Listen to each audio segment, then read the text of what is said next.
Olá, bem-vindo a essa aula. Hoje a gente vai falar um pouquinho sobre a importância da gente citar, né, e estudar o nome científico de uma planta medicinal. Né? Quando a gente fala aqui a importância de estudar, né, é sempre importante lembrar, né, que um dos critérios importantes, né, para a utilização da fitoterapia é o nome científico, né? Porque muitas vezes a gente vai comprar uma planta e a gente compra outra, ou a gente deseja comprar uma planta e a gente acaba comprando outra, né? Hoje o exemplo prático vai ser em relação às cidreiras, né? Você sabe que cidreira é uma palavra que a gente tem no nosso vocabulário, no português aqui no Brasil, para a gente distingue aí várias plantas, né? Ou a gente atribui esse nome a várias plantas. Poucas pessoas sabem, né, que cidreira vem de citrum, né, do latim, que é limão, porque essas plantas, elas têm uma série de substâncias, né, que são, e que possuem, né, o cheiro, o aroma parecido com o aroma do limão.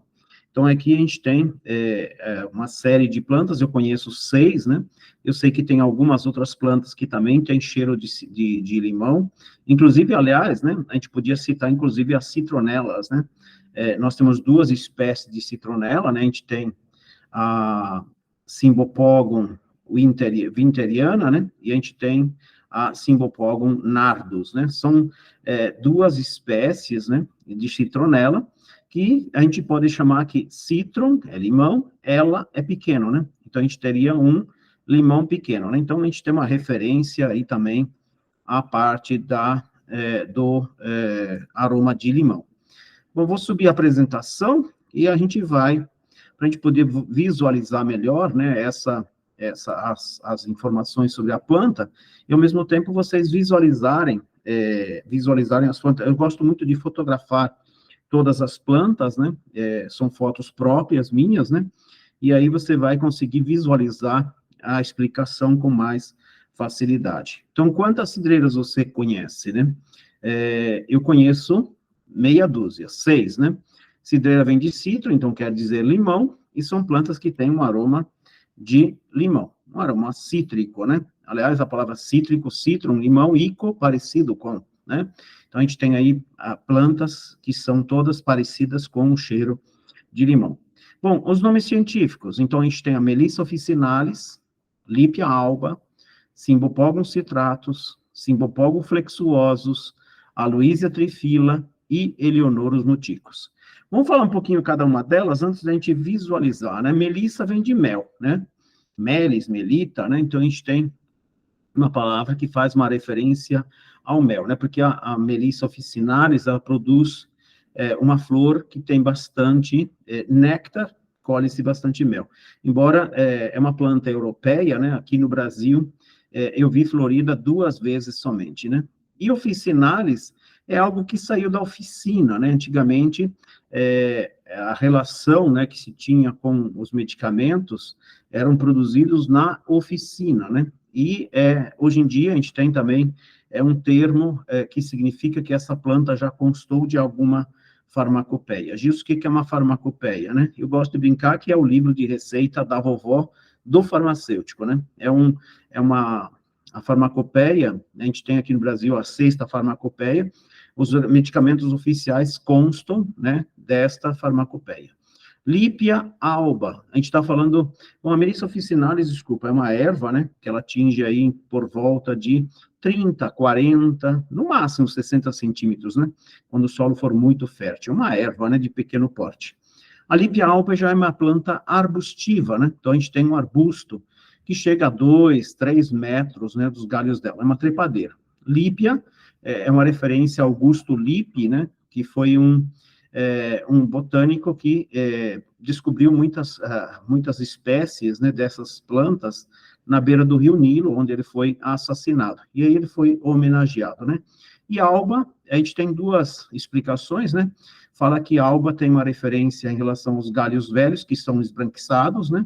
E são quebradiços com facilidade. E alba também é uma referência, né, que quando a gente tem essa folha dessa planta orvalhada, bate o sol logo de manhã, ela fica esbranquiçada. Cymbopogon citratus, né? A gente tem aí uma planta que é uma planta que é quase a caule, né? É um capim, né? Capim cidreira, que a gente chama capim-limão. A gente tem vários nomes dessa planta, né? Os mais conhecidos como capim-santo, capim-limão e capim-cidreira, né? Tem as folhas longas, né? E ela corta a mão se a gente passar, né? Simbopógon, né? Quimbé quer dizer barca, canoa, né? A gente tem parece os caules, mas na verdade não são caules dessa planta, né? A gente tem um talo, né, que é formado por folhas que são arqueadas, né, que lembra uma canoa. Se a gente cortar e colocar na água, ela flutua. E pógon tem dois significados: cabeleira ou barba, né? A gente tem, quando a gente fala de cabeleira, porque essas espécies, né, desse gênero Simbopógon, elas podem dar, a gente vai lembrar, é um capim, né? Então ela vai dar as espigas, né, parecidas com uma cabeleira. E barba, né, porque a gente tem as raízes, né, são raízes do tipo cabeleira, são do tipo onde a gente tem uma característica típica, né, de plantas que são monocotiledôneas, onde a gente não tem uma raiz pivotante, né, então são raízes que a gente lembra a grama, né, que elas são todas parecendo uma cabeleira mesmo, todas iguais. E citratos vem de citrum, que é limão.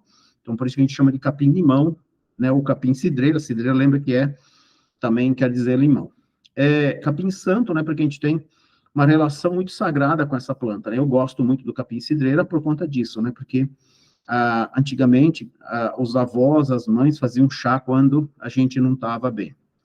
Simbopógon flexuosos, aqui a gente tem o lemongrass, né? Se a gente for lembrar do inglês, né? Lemongrass, lemon, limão, grass, grama, né? Grama, limão, né?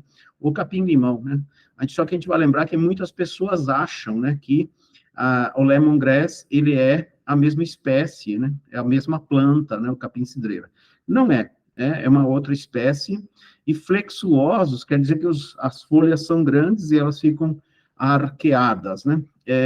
Então, a gente tem aí uma planta parecida, né, com o capim-limão, só que é o capim-limão gigante. Quando eu fiz essa foto, vocês vão ver a foto aí, ela tem quase 2 metros de altura, e você nunca encontrou um capim-cidreira, um capim-limão com essa altura. A Aloysia trifila, né? A gente está falando de uma planta bastante arbustiva, trifila, são 3 folhas, né? Então cada nó, a gente geralmente encontra 3 folhas em cada nó. A Aloysia, Maria Luísa de Parma, né, foi uma homenageada, né? Era esposa do rei Carlos IV, né? Eleonoros muticus é o capim-cidreira, né, de Santa Catarina, né? Eleonoros muticus quer dizer grama sem corte, sem fio, né? A gente tem um fio bem fino, a gente vai ver comparado com a grama, né? E ela é gostosa de passar a mão, a gente não acaba machucando a mão quando a gente passa a mão nela. Bom, essa é a Melissa, né? Melissa officinalis. Algumas pessoas vão dizer, poxa, é hortelã, né? Eu gosto de dizer que não é hortelã, né? Porque a gente tem algumas diferenças. A folha é mais, um ovalado, um pouco mais arredondado, né? E a gente tem o serilhado da folha, que ele é mais amplo, né? E se você observar entre o caule e a folha, a gente tem um pecíolo aí, que é um pecíolo alongado, né? E o hortelã, a gente vai lembrar que ele é diferente. A Lípia alba, né? Tem essa flor aromática, né? Bastante. Aliás, é a planta que eu acho mais aromática que eu já tomei chá, né? Se a gente observar aí, a gente vê o caule, como a gente está falando, o alba é branca, né? A gente tem o caule novo verde e o caule velho atrás, vocês estão vendo aí, tanto do lado direito quanto esquerdo, que são esbranquiçados, né? Então, esse aqui é também chamada de cidreira de arbusto, né? Ela é uma planta um pouco mais alta, né? E também tem a folha ovalada e também bastante serilhada. E a folha é bastante áspera, né? Aqui já vem o capim-cidreira, ou capim-limão, ou capim-santo. Observe, né, que é uma toceira, né? E a gente vai sempre lembrar que essa planta, ela dá em torno de meio metro, um pouco mais de altura, né? Até, às vezes, chega até quase 1 metro. E observem, né? Aqui a gente está vendo o capim-cidreira, capim-cidreira gigante, né? Então, observa a altura dessa planta, né? Ela é bem alta, ela dá em torno quase de 2 metros, né, de altura. Ela é parecida, porém, ela não é tão esbranquiçada igual o capim-limão. Observem a diferença na coloração. E observem também o tamanho dessa espécie, né? A Luísa trifila, né? Então, 3 folhas, observem, tem da foto aí do lado direito, a gente está destacando aí o nó, e as 3 folhas, né? É uma planta chamada de verbena, limonete, né? Porque ela tem um cheiro bem aromático, bem gostoso. Verbena, desculpa, a gente sabe que tem a verbena officinalis, e essa também é chamada de verbena, né? Então, a gente tem 2 espécies aí que levam esse nome, recebem esse nome. E Eleonoros muticus, né? Então, é o capim sem corte, sem fio, né? Que é um capim cidreira de Santa Catarina, né? No Planalto Paulista, no Planalto Catarinense, né? Onde é originário essa planta, né? Hoje em dia ela tá aqui em São Paulo, já está em vários estados do Brasil, sendo cultivada, né, em vários locais. Então, a gente tem aí já uma grama que já está sendo distribuída por aí. Observem, né, que a folha é bem fininha, estreita, em relação à grama, né, ela está no meio da grama aí. Bom, espero que vocês tenham gostado, né, dessa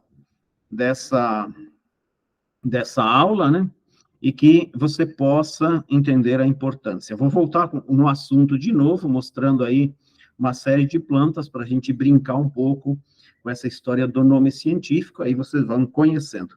O objetivo sempre que eu tenho é poder te ensinar e te ajudar aí na identificação das plantas, né, conhecê-las bem, né, para cada vez mais utilizá-las, né, ou ter uma indicação mais certeira, né, para que serve aquela planta.